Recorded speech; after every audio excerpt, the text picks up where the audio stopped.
The sound timer is going. It's Groundhog Day. Can you hear me now? Is that okay, or am I too loud? Okay, perfect. I will talk softer. Right. Okay, we're all set. Ah, that's great. Sorry, we had a whole flip. Effie's like, it's fixed. Go ahead. Thank you, Effie. Thank you. Okay, so now it's all good. We're recording. Everything's good. Let me, no more power outages. Let's start again. So I just wanted, this is across the bar. This is accepting your now. This is the topic of our podcast today. I'm joined by Stephanie. You know her really well as a coach of CrossFit Leiden, and Marcos, who is here, who does a lot within wellbeing and he's saying I'm still too loud. A lot within wellbeing and helping people with counselling. I know that's how you and Steph really connected. Yeah. Indeed. How are you doing? Are we? Feel free to go. Perfect. Yes. So as I said, this welcome. Thank you. I'm very happy that you are here. Me too. And some years ago, I got to know you from a very good friend of mine, Nikki, that hopefully she's hearing right now, and she probably laughs and says, and in a very kind of stressful moment in my life, I contacted you, and I was like, things are not going as they should. They don't feel right, even though I am like physically flying, but mentally dying. No, I'm exaggerating, but yeah, and that brought us in a very nice idea of talking together about, being in the now. And I know the period of the time is a kind of weird, but we don't want to focus there, because that is an exception. But the rule is, by being well in your being of the now, you can be well everywhere in whichever situation. Yeah, nicely put. Yeah.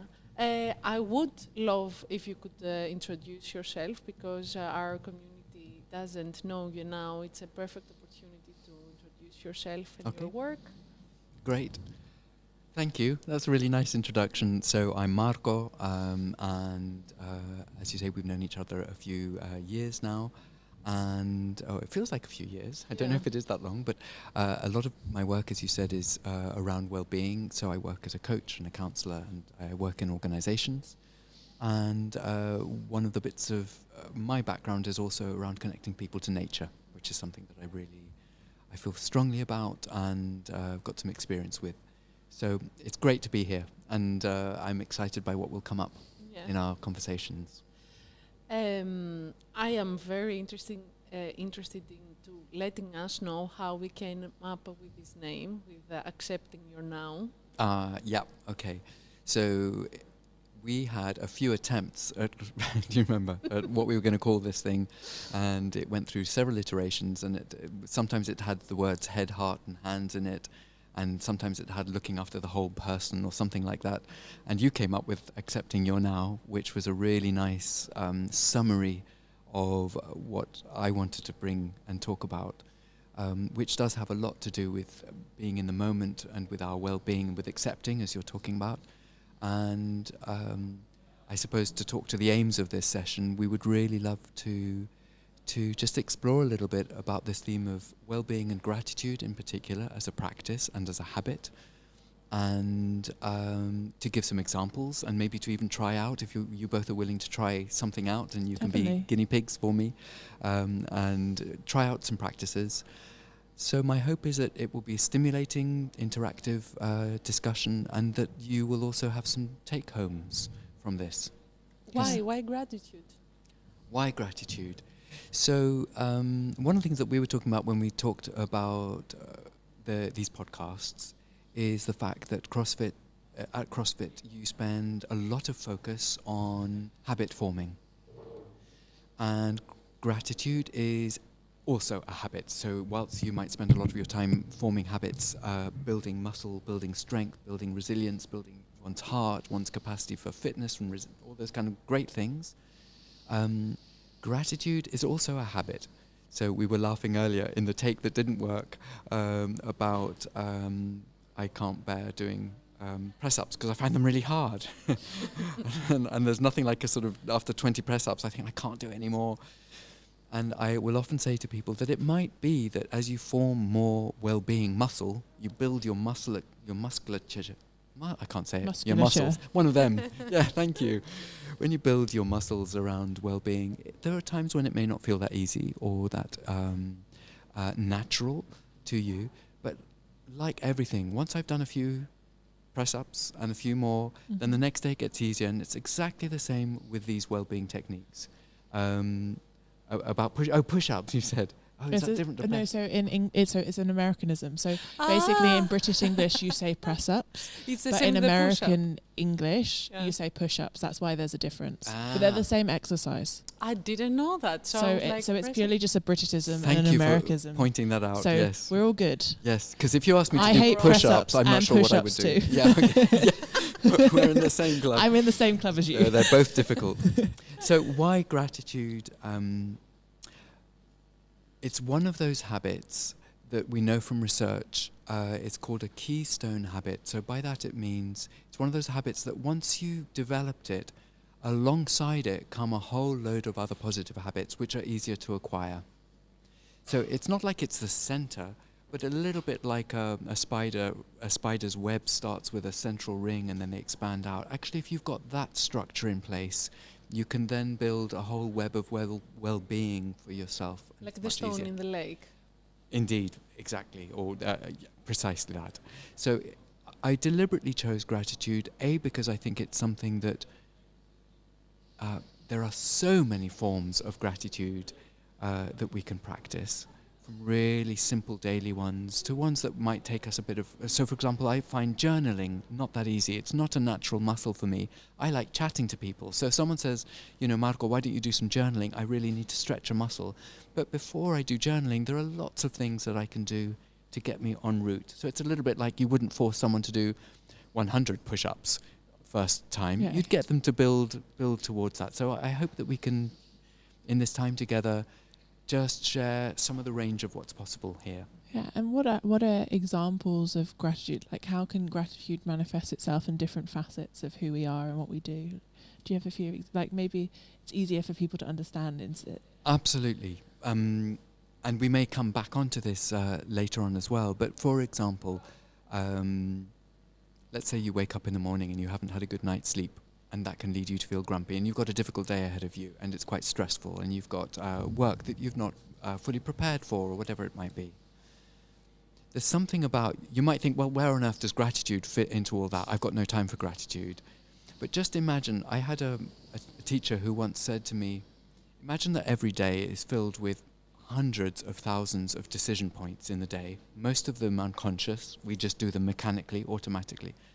But imagine if you put a lens, a magnifying glass on some of those decision points in the day, the critical ones. So I woke up in the morning and I'm feeling rubbish and I'm tired.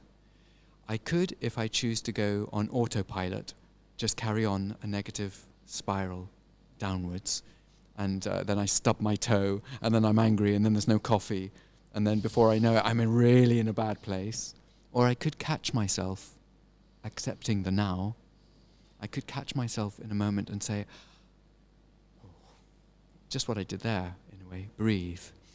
Just give myself a moment to recalibrate. It's a little bit like restarting your computer when it's in that whirling state and it doesn't know what it's doing. Spinning wheel of death, I call it. Exactly. When it's in that state, I often say to clients, especially if I'm feeling... so I'm someone who gets quite emotional and I can be on a roller coaster. Other people have quite a steady state. But I know that if I'm in that bad morning state, if I don't just do something to kickstart a different pattern, a different set of behaviors, then before I know it, my whole day is coloured by that bad start. And there's no need for it to be coloured by bad start.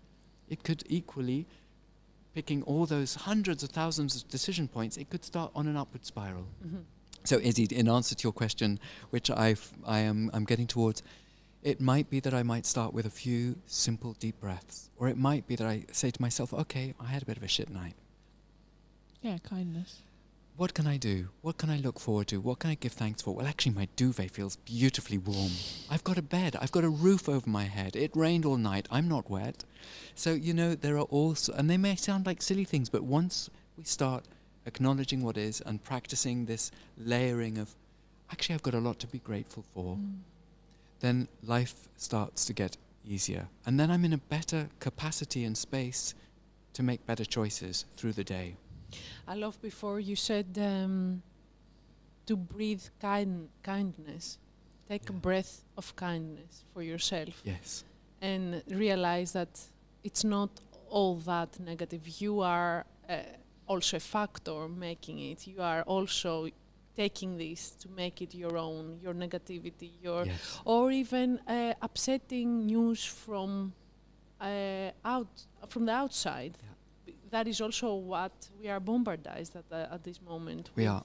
kind of negative issues and news and Yes. more, our freedom feels like, if we let it feels like it's getting less and less and less, but we can just turn over and say Yes. all the things I can do. Yes. And this is a mindset in general. All the development that I can have for myself, all the growth that I can see for myself, all the workouts that I can do for myself. Yeah. It is all just the turning point of feeling thankful for what we have, but also seeing the opportunity and getting a little bit away from the down. Absolutely. I often say to people and to myself that I'm not just the passive recipient of stuff that happens in life.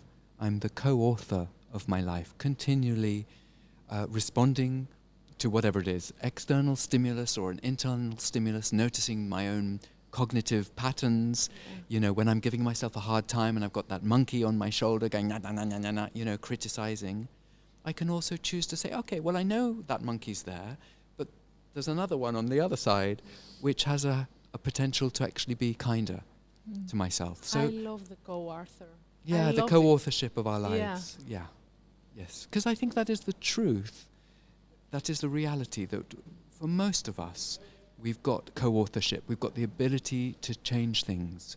And gratitude is an incredible key in that door. It's an incredible key to turn, either for one's emotional state, one's thinking state, but also my physical body. What food am I going to put in my body today? Am I going to choose to blitz myself out with alcohol because it numbs the difficulty again? Or am I going to do something different? Am I going to choose a different set of possibilities? Well, you know how much I love the example of Yeah, go on. I knew that would get you going. Of which one, sorry? Yes, of the food. Okay, yeah. Of like I was thinking about the alcohol. Yeah. Sorry, that's where my head went. Exactly. Come back. yes, like you also gave me a wonderful example of being grateful for the food that we have and just thinking ways back, or am I running now in the gratitude? Go for it. Being grateful for what is standing there, realizing, having a thought back of what it took for this food to come to me and what it's gonna give, if it's also the right choice, what it's gonna give to me. It's a whole connection with each other that goes further than myself as well, and I would love that for you to connect it with that we are not just an island. Yeah, it's a really beautiful. So that practice that you spoke of, Stefania. So how many of us, truthfully, when we're having a sip of water or a cup of tea, or we're taking our sandwich for lunch, or whatever it is, how much do we really just stay in the moment and acknowledge what it is that we're doing and allow the nourishment of the food, but also what you said so beautifully, the nourishment of the fact that it's taken countless people to bring this plate of salad into my life and onto the, it's taken people who grew it and people who marketed it and people who transported it and people who sold it and all of that to come onto my plate. And I find, whilst that might feel for some people, well, so what? Well, actually what it does to me is it's that thing about no woman or no man is an island. We're not islands. We're all interdependent and interconnected. And actually those interconnections are what nourish us, as well as the plate in front of me. When I acknowledge how many people whom I'll never get to meet probably, or never know their names, but I know that 1,000 people have brought this plate of food to me, to nourish me. I bet you that food will be more nourishing, physically more nourishing, as well as taste better. And it might also stop me from also trying to do my emails at the same time as having a conversation. If I really allow that food to nourish me, what an incredible gift it's bringing. Yeah. And what a gift of appreciation to all those 1,000 people who have brought it to my plate. Makes sense? True. Yes, definitely. But most of us, I think this is why I find I talked about the practice of gratitude being a key that opens a lot of doorways, is that for a lot of the time, if we're in a mental rush, you know, we're in our busy day, going back to the day which I said didn't start very well, and I didn't sleep all that well, and then I'm anxious, the chances are that I'm never really present enough to allow any of those moments of the day to nourish me. Either this conversation, I'm busy thinking about, you know, what I'm going to eat tonight or what I've got on tomorrow. Well, I'm not here, and I'm not able to enjoy the presence of you both and the interaction that we're going through. So it's a beautiful practice, which is why you came up with Accepting Your Now, this lovely title, which is actually accepting of now is a practice of gratitude in and of itself. And I think, Izzy, do you remember we talked earlier on when we were prepping this about positive psychology? Yeah. And I think there's a huge amount to be said positively about positive psychology, but one of the shadows of it, I find, especially in popular sort of versions of of positive psychology, is that it's almost like, oh no, don't worry about all those difficult feelings, just move on. And I don't believe that is possible. That's not been my experience as a helpful, you know, if clients come to me and they are full of emotional storms, if I say, oh, well, just move on, just think about all the nice things in your life. Yeah, it feels belittling. It's belittling, it's patronizing, and it's not where they are. No. Are you hiding them in the closet? Yeah, precisely. Precisely. So I think it's, there is something about the accepting how I am now. You talked about kindness. You know, you didn't make the power failure go and cause us not to be able to be recorded properly. It wasn't your fault, but you could have easily gone into a sort of spiral of negativity. Yeah, I was almost, for a moment I felt really apologetic. I was like, oh, I didn't want to What have I done wrong? I didn't want to ruin what we had. But part of me was like, well, I must have been really in the now because many people were commenting and I didn't respond to them. That's so perfect. that kind of checked me, like, because I could have gone, as you say, in that negative spiral or start self-sabotaging that I've ruined your days, which I know I haven't, but I could have been that way, you know, but acting like kindness of realizing actually I have been really in the now, that I didn't even realize like I'm not reading my screen, which for me, as at 23 years, is quite unusual. Like I think I'm quite, although I wouldn't want to be, quite addicted to my screen. Like my iPhone is an extension of me, which it's difficult to admit, but You and many millions. But I Yes. so for me, being in the now is quite unusual in this time, and it's something I've been trying to implement more in my life in these COVID periods because I can't control the future. So I completely can appreciate this I love the way you put it, being kind to yourself in the moment and accepting where you are. Like it's okay to feel crap, or it's okay to feel sad, or it's okay to take a moment for your self-reflection. I think very little, like New Year's is a time of like a lot of people self-reflect, right? But it's quite a big moment to self-reflect on the entire year. Yeah. We never really implement that self-reflection on a smaller basis. Yeah. And I think gratitude, in my eyes, the way I view it, is a way of self-reflecting on how I'm doing at that moment. And that's how I would implement gratitude into my life. Absolutely. As a daily, what I hear is it's not something you just do, a New Year's resolution, I'm going to be grateful for the rest of the year, but it's a daily, moment-by-moment practice in a way. Or it can be. If you let or it. even like weekly, but on a smaller basis where I can truly remember the things that happened. Not only the big things, the highs and the lows, but the things that got me from those lows or what took me from those highs. You know, I think it's all things to be grateful for. And that's a lovely segue actually into, I wanted to share with you a little bit of research just to bring this Yes. gratitude, which can feel like it's Aloof. a sort of ungrounded thing. So there's been if you Google gratitude research, there are countless papers out there which have been done. But I saw one that I thought was very interesting and very might speak to what we're talking about. So this is a 2013 study. And what they did is they split their study group into 3 separate groups. Group 1, they said, what we'd like you to do is we'd like you to record what you're grateful for during the week, and just to journal those things, just to jot them down, what you've been grateful for. Group 2, we'd like you to record, again, journal, what really aggravated you, what really pissed you off. You know, got out of bed on the wrong side and no coffee, da-da. And group 3, they left neutral, and they said, just tell us what affected you, neither positive nor negative. The researchers didn't say. They said, what affected you in the week? Each of the 3 groups did this for 10 weeks, and then they did some pre-tests and some post-tests to see how each of those 3 cohorts were. And they found that those in the number 1 gratitude recording group ended up being, after the 10 weeks, far more optimistic about their life than the other 2 cohorts. They felt far more satisfied and at peace with their lives as they were. They exercised more, so without doing any, so there was no prompting in this group. They weren't saying, oh, by the way, gratitude group, you need to do more physical exercise, but they found that naturally that gratitude group did more physical exercise. They also they had less need to visit their GPs and their doctors. And there are other bits of research which show that your immune system is stronger through practicing gratitude. So just your ability, your natural body resilience gets stronger through practicing this. So there's a huge body of research that is telling us this isn't just a nice thing to do, you know, of pappy positive psychology and you'll all be okay, patronizing like you said. It really affects our neurophysiology, it affects our immune systems, it affects our relationships. So this is why I call it a really important key, I think, in our well-being. While you were speaking about how happier you can be with it, or how soothing and healing gratitude could be, you know what I thought?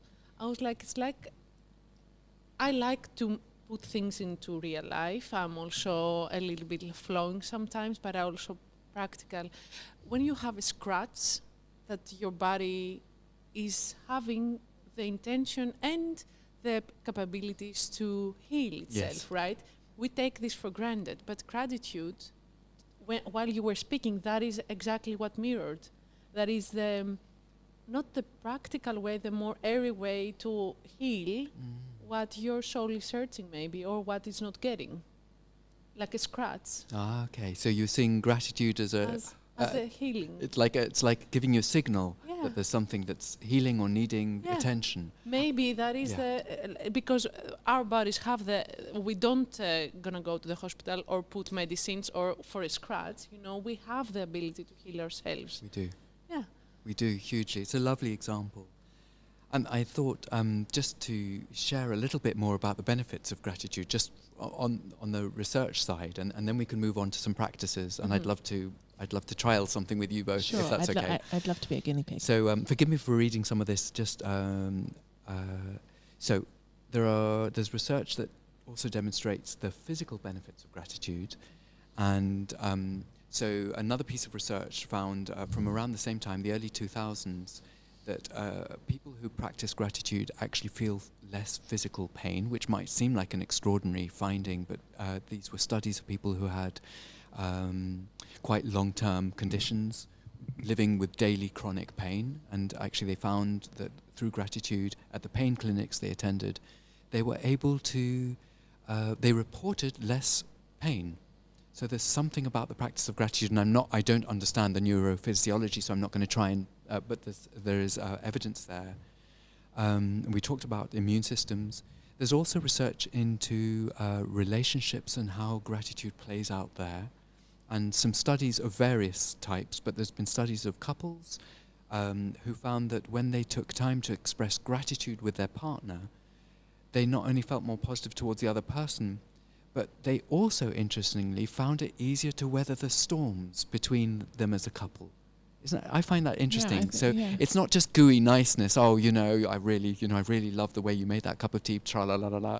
It's actually by that practice of gratitude, the couple was able to be more resilient through the turbulence of the relationship, which is, like we say, it's a part of life. I think it probably gives you a deeper understanding of your partner, like an understanding of what they value, because everyone's practice of gratitude, like we've said in the beginning, is different and how you perceive it. So I can totally see how that would translate into relationships and communication. And how well do you feel when I tell you, hey, thank you so much for one more time, you reminded me that, or you fixed that Yeah, for I me? love a bravo. Yeah. Yeah, but Well, then why? I feel like I've done something amazing. Bravo. Good, But isn't it? It's my But favourite. why don't we connect that to ourselves? Because it is very common to say, like, yeah, it feels good to give a compliment or to take a compliment, but we don't do that. We don't compliment Yeah. ourselves. It's interesting. That's one of the things that this is a slight side, but it's relevant, that when the Dalai Lama came to the West and gave lots and lots of talks, for many, many years, what struck him, and it took him a while for him to land this, but he said, there's like an endemic sickness in the West that we give ourselves such a hard time. We are really our own worst critics, and many of us live with this white noise of self-criticism. And so it does also seem to come with part of our Western mindset that we give ourselves a hard time. And gratitude is a wonderful, we'll talk about this later, maybe do an exercise of compassion towards oneself. Do you remember when I kept using this thing of waking up in the morning feeling awful? One of the things that I can simply do for myself is just to breathe through and with that. You know how you would say, when someone's really straining in the CrossFit exercise and they're at the sort of fourth cycle of doing the whatever it is, the squat jumps or whatever they are, and they're really feeling the burn, and you say breathe through it. This is the same thing with the kind of emotions of breathing through, just staying with what is. Yeah. And the same capacity that then comes into your physical body comes into your emotional body to deal with I it. can just bring that extra bit of whatever it takes to just allow, in this instance, okay, so I feel that was pretty turbulent, that was pretty difficult. Yeah. It's not killed me though. I feel knackered, but it's okay. I feel knackered, but it's okay. And from that point, I feel knackered, but it's okay. Chances I can make a choice towards another more positive next step, whatever that is. I can see you've been really enjoying our ground zero. I bet workouts. I'm proud of myself. You should be. Yeah. 100% should be. Yeah. Because that's like we go through and you're pushing for the last 5 minutes and it's all ramping up, but then we do breathe after and we ground everyone by. You chose to do the workout. You changed. Maybe you didn't want to. Not every workout that I start, I wanted to be in. No. I think that's very common. Like, if I were to go out running, the first 5 minutes, I really don't want to run. Yeah. But once I break that 10-minute barrier, it's almost like this euphoric state comes because I've changed my state or my mood or that self-sabotaging thought process going through my head. Yeah. So I think it's a absolutely. You can break the physical boundary, but that also breaks an emotional simultaneously, or It at least does. I experience that when I work out. A lot of people, even if you know and you are used to the trainings, I think the moment that you are finishing something, while maybe you had a little bit of hesitance before, it gives you this vitality feeling of I'm living, I'm alive, I can do this, I can conquer the world, and this is, that's amazing in the end. That you could be thankful for this, and thankful for your body that is allowing you to do that. Also, absolutely. And there seems to be in what we're saying that coming back to accepting the now or being in the now, that, whether it is that physical exercise that's really pushing you to a limit or to beyond a limit, or whether it's circumstances you find yourself in your day, there is something very powerful about just accepting the what is, the flavor. We talked about food earlier. Let's just focus on a practical thing. Imagine if you are really taking some time, and it doesn't matter whether it's 5 minutes or it's half an hour, but you're really taking time to enjoy the cup of tea or the food. imagine rather than, okay, I'm a terrible one for eating fast. Nikki often tells me, slow down. And what I noticed is I'm ready, as I've taken a fork full of food or a spoonful of food, I'm ready before I even know it. Unconsciously, I've got the second one there waiting, like a kind of, it's just a habitual response. And I'm not tasting the food when I'm in that space. So a really simple thing is just put your fork down. Or if you're enjoying a cup of tea, there's a beautiful Buddhist monk, maybe you've heard of him, called Thich Nhat Hanh, and there's a lot of YouTube talks by him. But he talks about when you make yourself a cup of tea, make it and drink it as if it is your last cup of tea ever. Imagine if you did that. Imagine feeling the warmth of the cup of tea. Imagine seeing the steam. Imagine smelling it. Imagine the first taste as it, all of these things. It's like we forget to savor the moment by moment, and we're just on autopilot, like machines. Yeah, completely. I think that's so true. I'd be really sad if I could never drink tea again as a British tea drinker. I'd be very upset. So I will be more mindful with my tea. But I think that's really true, because that stopping and realising and being grateful for now, I think before 2020, if people had said that, it wouldn't be thought of. We were all rushing around the world, rushing to the next thing.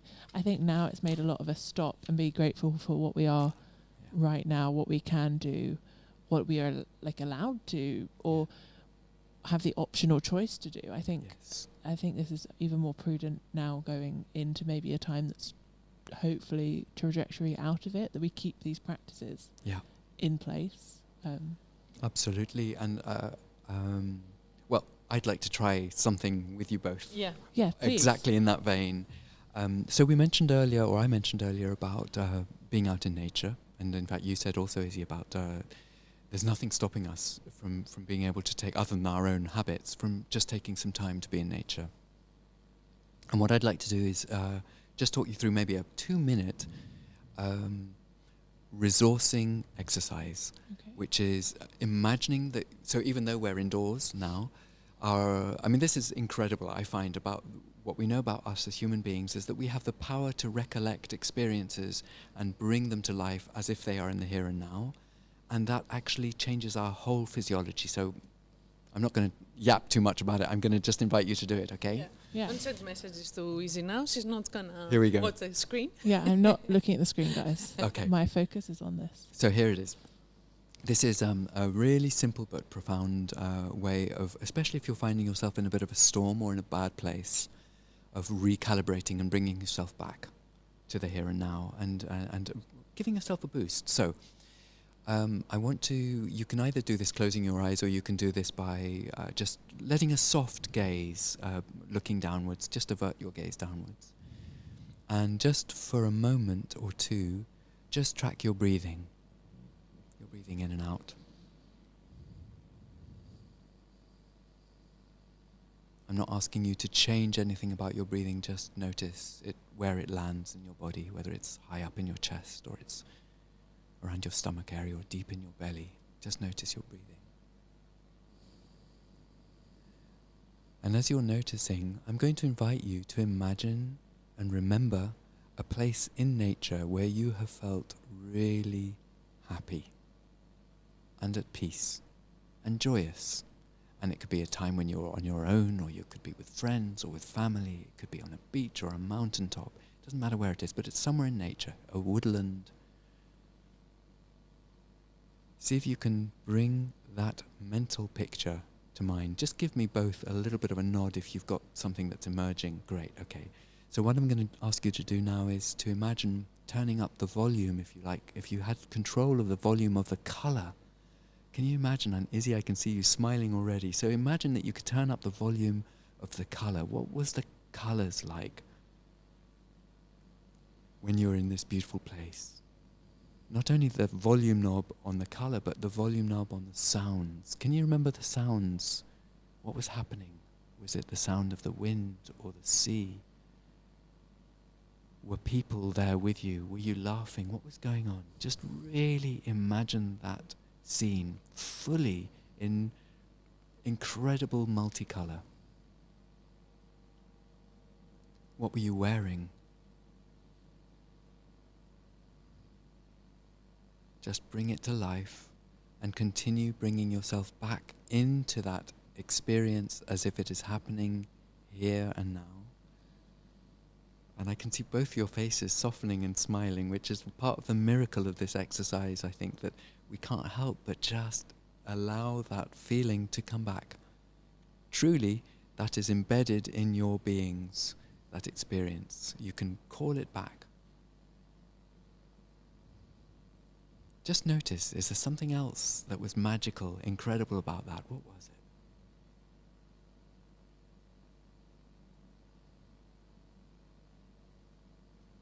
And in a few moments, I'm just going to invite you to take maybe 3 slightly longer, deeper breaths in and out, and make those breaths really silken smooth, like they're made of the finest gossamer thread.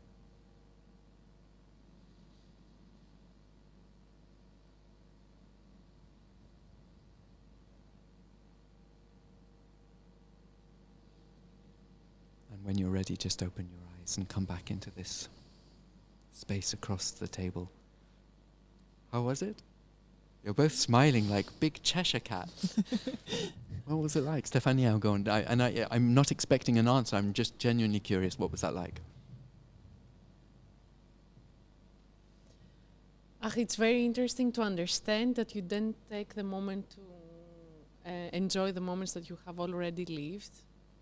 And that you are like, feeling, what you are like, what am I gonna do, tomorrow, or anticipating beautiful moments when you have already lived so many before. Because mine was not one. No, it was several. It was, yes, it was like. That's exactly what I was going to say. Every time he'd mention a different sense, a different element of the nature. So mine was the North Sea, like, because for me that's a grounding place because I'm a swimmer, but also because I'm British, but I grew up in the Netherlands, so I find it like a link. You might call it crazy, but I always say I'm from the North Sea. But what I found that was fascinating was before, when I was breathing, the initial finding where you are at that moment with your breath, right? Yeah. That there was almost a step in my breath. Like I couldn't quite, like I thought I was breathing deeply, but then I get to a point and then I just I was stuck there. And then we were like remembering a time. So for me, it was paddleboarding on the North Sea with my mum. Like, it was just a beautiful day, completely flat sea, and it was really warm and happy. And then I started to smile. That's what the moment you said, is he starting to smile? And then he was like, turn up the colour. And I remember seeing the North Sea when the luminous. Sometimes there's an algae or a bacteria that makes this beautiful luminous, and so that's a beautiful. Kind of nature's natural colour, right? And then when you were like the sound, I went to the beach recently in the dark, and these waves were like crashing like thunder, and like all these different memories around the same place in nature formed in my head. And then afterwards, my breath, I felt silky, smooth, calm, almost like I didn't want to open my eyes, but I had to because it's a podcast. Yeah, sorry. Yeah. Thank you, Izzy. Yeah. Thank you. Really nice to hear. And for you, Stefania, anything you want to add to that? You don't have to. No, not really. No. It was a very nice. I want to do this again, probably today. I hadn't really thought about how you said, thinking about past experiences that were amazing, and really, for me, now you said that link of the fact that you don't have to worry about future ones because you've already experienced them. I'd never made that link before. Yeah. I'd never even thought of it that way. And do you remember earlier on in the session we were talking about, I think in this session we were talking about the neurophysiology of fight and flight and freeze. So we're hardwired as human beings. The old reptilian brain in us really hasn't changed for hundreds of thousands of years. I mean, we've changed enormously. We've got smartphones and incredible, but because that part hasn't changed, we are more predisposed to remember the bad stuff. But the wonderful news is, a bit like me doing my press-ups or my push-ups, is that the more I resource myself with the memories which are really positive from my past, the easier and the quicker in my physiology my body will respond to those, and the easier it becomes the next time to pick that one back up again. So even though my mammalian brain likes to think about the bear in the cave that might eat me, or ate me yesterday, or chased me, I can also train the part of my brain to remember the good stuff.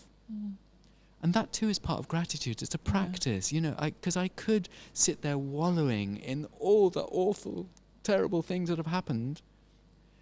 And if I notice that pattern, I could also say, okay, well, Marco, just do a few kind of gratitude push-ups. See what it would be like to... No, it's so true. See what it'd be like to actually, okay, it's been a tough day, Yeah. but what could you really be grateful for? Yeah. What's happened in your life Yeah. or in your day that really was fantastic? Yeah, flex that muscle. Flex the muscle. Love Yes. it.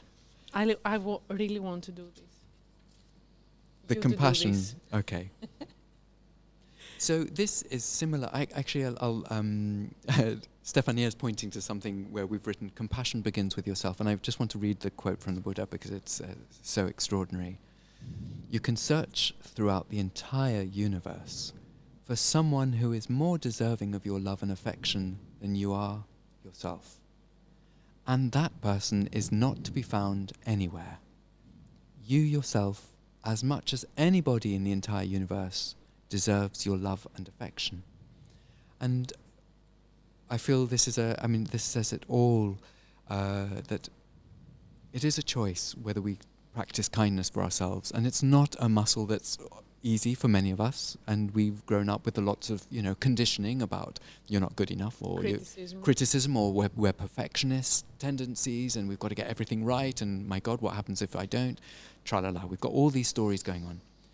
But there are some lovely practices, and I've got one that's very similar to the one we've done, but it's simply about what is happening now. So imagine this is the reverse of what we were doing. So I'm going to, can I use you two as guinea pigs again? So I want you to imagine a scenario in which things weren't that great.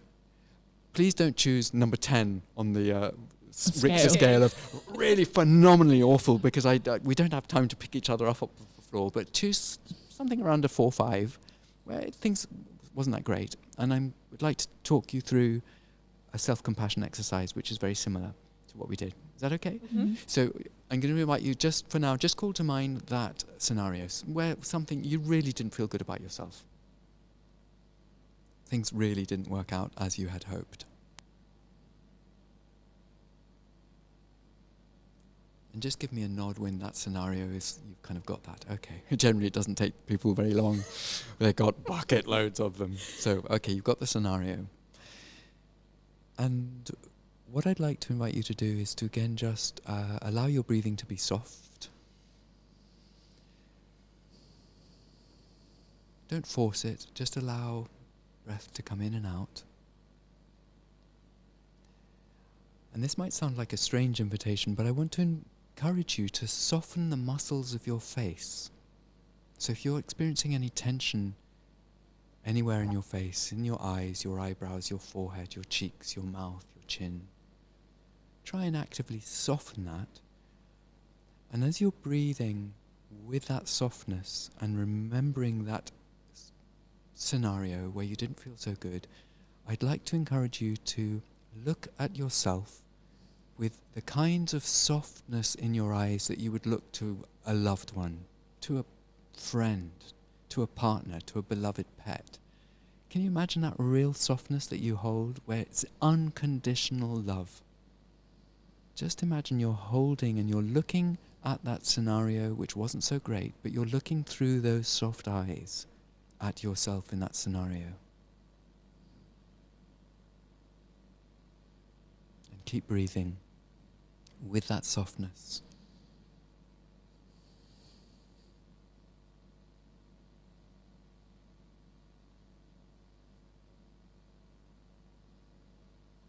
And if you find your mind wandering or going back into a negative spiral, just keep reminding yourself to come back and witness yourself almost like you're hovering above yourself, looking at the situation with real soft kindness towards yourself. You did the best you could. Or maybe you didn't, but that's still the best you could do at that point. And in a few moments, I'm going to ask you to take a deep breath in through your nose and out through your mouth. And again, in through your nose, out through your mouth, and open your eyes. And just rub your hands, just to come back into your body really fast. Rub your hands. feel some warmth in your hands. Okay. So I'm not going to invite you to tell the story because that's not the point of this exercise. What did you notice anything differently in your body when you were breathing with soft compassion towards yourself? Not about the story itself. I don't want you to share that. I felt like this might be a weird way of describing it, but I feel like when I remembered the memory, it was quite harsh and square and rigid. And when I started thinking softly, like the edges started to blur and become like almost softer. Not so angular. Yeah. Yes. Around lovely. it, like the warmth almost encompassing the memory. I would say the visual of my head. Thank you. Stefania, anything for you? To tell you the truth, I experienced a little bit of release, and also the fact that too passed, like it passed, Yes. and I'm here. I'm Yes. great. Yeah. Yeah. So it's like looking back to yourself with loving eyes. It is a kind of, it's gonna be all right. It's going to be all right. I think an accepting of that, and that's part of your story that makes you now. Yeah. If that makes sense. It makes complete sense. And I think sometimes when we talk about stepping above the situation and looking at it from above, from a different perspective, that can also just kickstart a new way of looking at oneself. But I'm conscious, of the sand timer. Yeah, please do. And also, how we want to kind of conclude. We said we were going to talk about they would do these I Yeah. encourage people to do this practice. Yeah. I think this is a lovely one to end on, because a lot of times in the current media or whatever, a lot of these things trigger these feelings. Indeed. So what we just practiced took 2 It's minutes, a few 1 minutes. minute. Yeah. Really not very long for me Yeah. to change the state and Yeah. sit up straighter and smile. And I would really encourage you to try that. If you didn't do it along with us, do it now. Yeah. Or after you've listened to this podcast, because I think you could really implement it. I think we should round up this podcast with a few just practical tips that they could implement of gratitude into their daily lives. How Good maybe idea. you would do it. How you would practice it. And then I would really love you to finish off with your poem, if that's if okay with you guys. I don't want to. Sounds like a great plan. And so in the spirit of some practical take-homes, Yeah. so we've talked, let's just recap, we've talked about mindful eating, Yes. or whatever the practice is.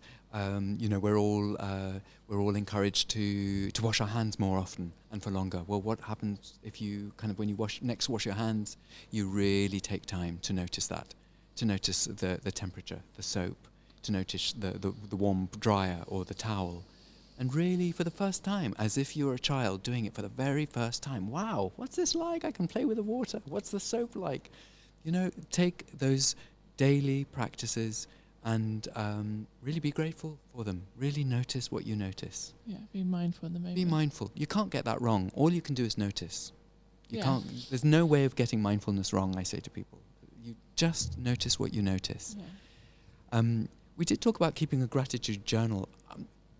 If you like journaling, I think that's wonderful. And by that I mean just record without censoring and making it. It's not like anyone's going to read it, but just record the good things that happened today. Yeah, and I'd also encourage people, you don't always have to write. For me, when I journal, when I meditate or I need to, I draw. Because I find it easier to express myself. So I would say you don't necessarily have to write if that's not your muscle that's easy for you to flex, if that's a challenge. Perfect. I really agree. And if you find even that practice feels like going straight into 100 push-ups, a really wonderful, and again there's scientific research about this, 3 things at the end of the day that I'm grateful for. Just 3 things. Even if you've had the most challenging day, I'm really grateful that I did that. I did that CrossFit training. I didn't think I was going to, but I did it. I'm really grateful that whatever it is, just say to yourself 3 things. And it's amazing how that becomes actually something you really look forward to doing. I can't wait till I gather those 3 good things to myself. We've talked about appreciating nature, and I think that we just take time out in nature, as much time as you can, I would say. It's really, really important. What about your top tips?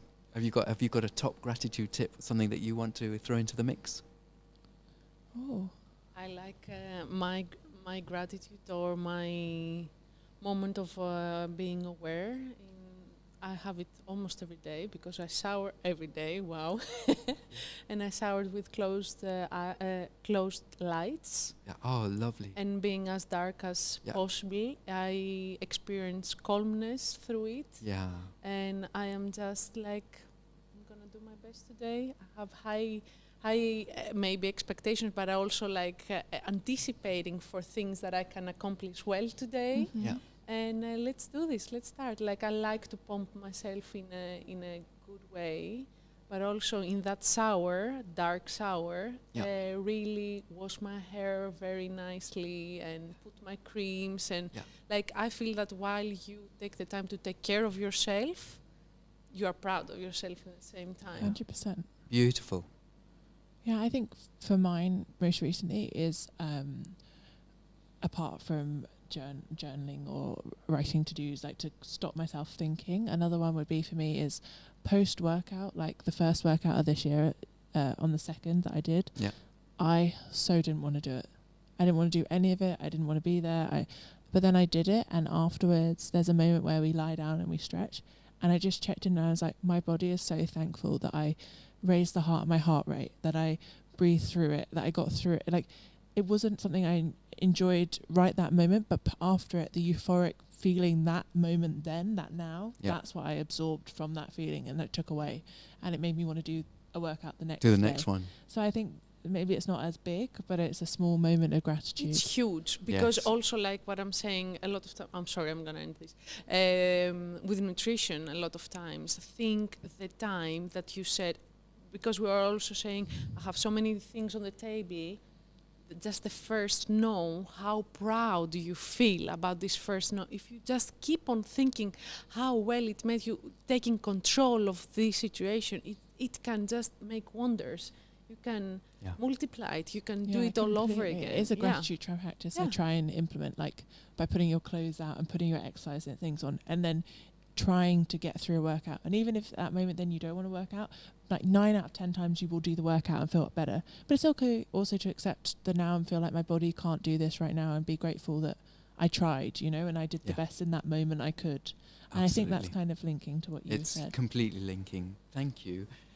And you said, Itish, we'll finish with this. Yeah, I'd love you to read the poem and then we'll just conclude. Yeah. Sounds good to me. And I chose this poem because of the title, Accepting Your Now.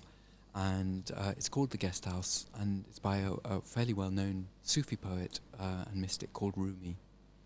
So, The Guest House. This being human is a guest house. Every morning a new arrival, a joy, a depression, a meanness, some momentary awareness comes as an unexpected visitor. Welcome and entertain them all, even if they're a crowd of sorrows who violently sweep your house and empty it of its furniture. Still treat each guest honourably. He may be clearing you out for some new delight. The dark thought, the shame, the malice, meet them at the door laughing and invite them in. Be grateful for whoever comes, because each has been sent as a guide from beyond. I do love that poem. I love it. I think it really rounds out this right now really well. I'm really grateful that you've come and joined our podcast. I'm really grateful for Steph for arranging this. I'm grateful finally we managed to fix all problems. The technology. So I'm really grateful that this tripod or Yeah. triangle occurred, and I'm really grateful for the listeners who have hopefully taken away and done the practices that we've been doing. And I'm grateful for the people who will then hear it, and maybe it will bring them some peace or a kindness in this time that's really challenging for a lot of people. We're all in this together. I think that's We want to hear Lovely. feedback. We want Yes, really please. because without the feedback, we are not. We need to. we're not human. Yeah. Wonderful. True. Thank you both very Yeah, much. Thank you so Thank much. you, Thank you. Marco. Thank you guys for listening. Bye. Bye. Oh my God! It was.